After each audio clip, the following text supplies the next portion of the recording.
माननीय अध्यक्ष महोदय, मैं इस बात के लिए आम आदमी पार्टी की सरकार की तारीफ करना चाहता हूं। दिल्ली कोई अकेला राज्य नहीं है। देश के अंदर अलग अलग राज्यों में अलग अलग सरकारें, कोई 5 साल से काम कर रही है, कोई 10 साल से काम कर रही है, कोई 15 साल से काम कर रही है, कोई 20 साल से काम कर रही है। कई ऐसी सरकारें हैं इस हिंदुस्तान के अंदर जो 30-30 साल से काम कर रही हैं।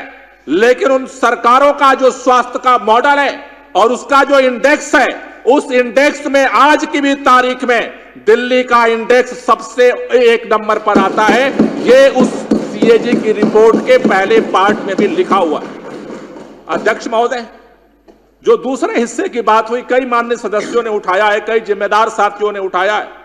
मैं जिम्मेदारी के साथ और सम्मान के साथ कहना चाहता हूं कि दिल्ली के अंदर जिन स्वास्थ्य सेवाओं को देने की जिम्मेदारी दिल्ली के आम आदमी पार्टी की सरकार की थी, हमने जिम्मेदारी के साथ उसमें कदम उठाया और उस चिंतन का, उस सोच का परिणाम था कि भारत के अंदर पहली बार अगर मोहल्ला क्लिनिक कहीं स्थापित हुआ, उसका नाम दिल्ली है और दिल्ली के अंदर मोहल्ला क्लिनिक में काम किया। लेकिन अध्यक्ष महोदय, किस तरह से काउंटर पे कर्मचारी कम हुए, किस तरह से एक एक हॉस्पिटल के अंदर एक डाटा एंट्री ऑपरेटर की भर्ती के लिए हमने संघर्ष करना पड़ा। ये बात जब एलजी साहब के साथ हमारी नहीं बनी, हम सुप्रीम कोर्ट गए। आप सबको पता है, इस सदन को पता है, पूरे दिल्ली को पता है। सुप्रीम कोर्ट ने इसको लेकर के सुनवाई की। 2 साल तक सुनवाई चली कि दिल्ली के चुनी हुई सरकार को भर्ती करने का अधिकार होना चाहिए।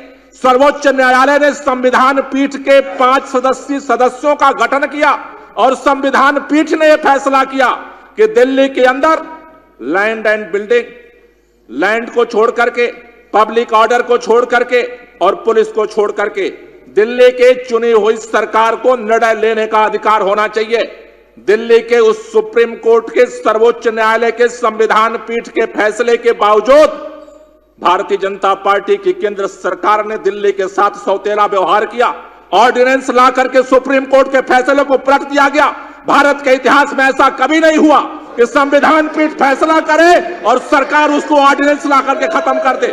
नया कानून बना दिया गया इस दिल्ली के अंदर, दिल्ली के अंदर लोग, दिल्ली की चुनी हुई सरकार भर्ती नहीं कर सकती है।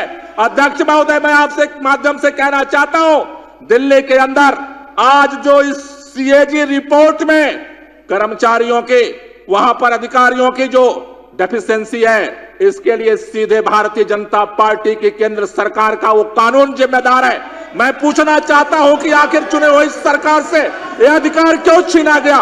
मैं पूछना चाहता हूं, आखिर दिल्ली के चुने हुए लोगों से अधिकार यह क्यों छीना गया? इसका जवाब केंद्र सरकार को देना पड़ेगा। मैं अध्यक्ष महोदय, मैं आपके माध्यम से कहना चाहता हूं, दिल्ली के अंदर नए अस्पतालों की बात हो रही थी। 2022 की रिपोर्ट है इस पटल के अंदर। 2022 के बाद से लगातार सरकार ने काम किया। मैं आपको बताना चाहता हूं,